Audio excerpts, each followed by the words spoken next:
Hello guys, a very good morning to one and all.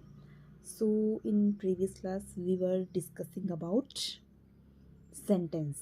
Okay, तो sentence formation कैसे करनी है, sentence के डिफरेंट पार्ट्स क्या होते हैं वो हमने पिछली क्लास में कर लिया था। तो एक क्विक रिवीजन है कि सिंपल क्या करना है हमने। किसी भी सेंटेंस को बनने के लिए दो चीज़ों की ज़रूरत होती है, one is subject and another is predicate. अब सब्जेक्ट और प्रेडिकेट है, इनके भी अलग अलग पार्ट्स होते हैं जिनको हमने सेंटेंस में आइडेंटिफाई करना है। तो सबसे पहले हमने सब्जेक्ट लिया है, पहले हम सब्जेक्ट के पार्ट्स को स्टडी करेंगे, उनके रूल्स देखेंगे, उसके बाद प्रेडिकेट के रूल्स देखेंगे। ठीक है, तो सब्जेक्ट मैंने यस्टरडे आपको एग्जांपल दे दीजिए कौन कौन से सब्जेक्ट्स होते हैं और कैसे कैसे हमने उनके पार्ट्स आइडेंटिफाई किए थे। ठीक है, आज मैं आपको रूल्स की बात बताऊँगी। ठीक है, तो सबसे पहला रूल जो होता है वो हम आज डिस्कस करने वाले हैं, रूल 1। तो जैसे मैंने बताया कि सब्जेक्ट के मेन दो पार्ट होते हैं, वन इज़ हेड वर्ड और main word, second is qualifier.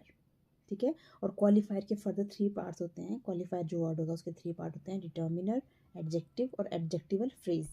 और जो हेड वर्ड और मेन वर्ड होता है, याद रखना हमेशा जो हेड वर्ड और मेन वर्ड होगा आपका वो हमेशा नाउन ही होगा। ठीक है, तो सेंटेंस में हमने आइडेंटिफाई करना है नाउन कहाँ है, और जो नाउन है वही आपका हेड वर्ड और मेन वर्ड है। अब जो फर्स्ट रूल होता है वो बोलता है कि जब सब्जेक्ट से पहले एक ही शब्द आए, मतलब सिर्फ एक शब्द है जो सब्जेक्ट से पहले आ रहा है, या मेन वर्ड और हेड वर्ड से पहले सिर्फ एक शब्द आ रहा है, तो उस शब्द को हम बोलेंगे क्वालिफायर। क्लियर? पहली लाइन क्या बोली कि जो सब्जेक्ट है आपका उससे उसको उसके बारे में एक्सप्लेन करने के लिए उससे पहले सिर्फ एक ही शब्द आ रहा है, एक ही वर्ड आ रहा है, तो उसको हम बोलेंगे क्वालिफायर है। वो वर्ड क्या हो गया? क्वालिफायर। जैसे अ गर्ल, गर्ल हो गया इसमें नाउन या हेड वर्ड जिसको बोलते हैं, तो अ क्या हो गया इसमें? क्वालिफायर। ठीक है, लेकिन अगर आपका जो सब्जेक्ट है, ठीक है, उसकी व्याख्या करने के लिए या उसकी एक्सप्लेनेशन करने के लिए उससे पहले दो शब्द आए या दो वर्ड आए, तो उनमें से एक होगा एडजेक्टिव, ठीक है, और एक होगा डिटर्मिनर। फॉर एग्जाम्पल कैसे? द टॉल गर्ल, क्या बोला मैंने? द टॉल गर्ल, गर्ल आ गया इसमें नाउन और हेड वर्ड आया आपका गर्ल, और इसमें जो टॉल आया वो हुआ आपका एडजेक्टिव। ठीक है, और टॉल से पहले हमने बोला द, तो द क्या हुआ? डिटर्मिनर। अब इस सिचुएशन में क्या होगा? In this situation the tall girl, in this sentence, in this situation there are two words which are coming before the head word और main word which is girl. So the first word which comes before the girl, that is tall, and that is called adjective. So in this situation the adjective word is called as qualifier word. Clear? तो जो भी मतलब हमने बोला the tall girl, जब main जो subject है या हेड वर्ड है उसको एक्सप्लेन करने के लिए दो वर्ड यूज़ हुए हैं, तो जो हेड वर्ड से ठीक पहले जो वर्ड आएगा अगर वो एडजेक्टिव है, और एडजेक्टिव ही होता है हमेशा वो, उस एडजेक्टिव वर्ड को क्या बोलेंगे? क्वालिफायर बोलेंगे। और एडजेक्टिव से जो पहले आएगा दैट इज़ योर डिटर्मिनर। अब एक और एग्जांपल पुट करती हूँ। Valuable ring made of gold was found yesterday. अब इसमें हेड वर्ड और मेन वर्ड क्या है? Ring which is noun, valuable क्या आ गया? एडजेक्टिव, बट अ क्या हो गया? डिटर्मिनर, और मेड ऑफ गोल्ड हुआ adjectival phrase, and was found yesterday हुआ प्रेडिकेट। क्लियर हो गया? अ valuable ring made of gold was found yesterday is determiner, valuable is adjective which will act as a qualifier word, ring is your noun which is the head word, made of gold is your adjectival phrase, and was found yesterday is your predicate. Clear हो गया? सबसे पहले टर्मिनर आएगा, फिर आपका adjective आएगा, वही qualifier word होगा, उसके बाद आपका नाउन और हेड वर्ड आएगा, उसके बाद आपका एडजेक्टिवल फ्रेज आएगा, और लास्ट में predicate. Clear? The tall boy in red shirt is my brother.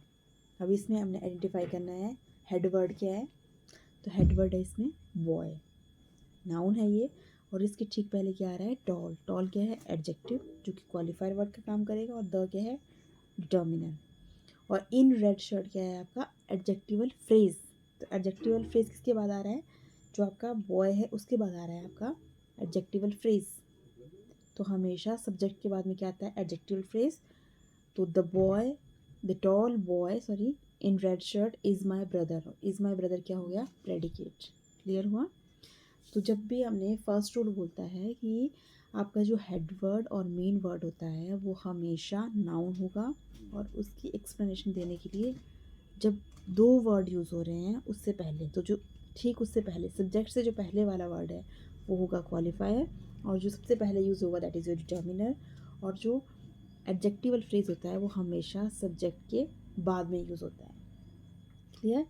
इतना क्लियर हो गया? फर्स्ट रूल आपका ये बात करता है। उसके बाद कुछ स्पेशल पॉइंट्स होते हैं जो हमने याद रखने हैं। सबसे पहला पॉइंट हमने बोला कि जो सब्जेक्ट होगा, जो हेडवर्ड होगा, सब्जेक्ट का जो एक पार्ट है हेडवर्ड, हेडवर्ड हमेशा आपका क्या होगा? नाउन होगा।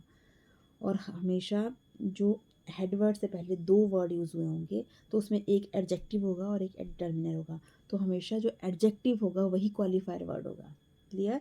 और जो एडजेक्टिवल फ्रेज होता है वो हमेशा सब्जेक्ट के बाद यूज़ होगा। क्लियर?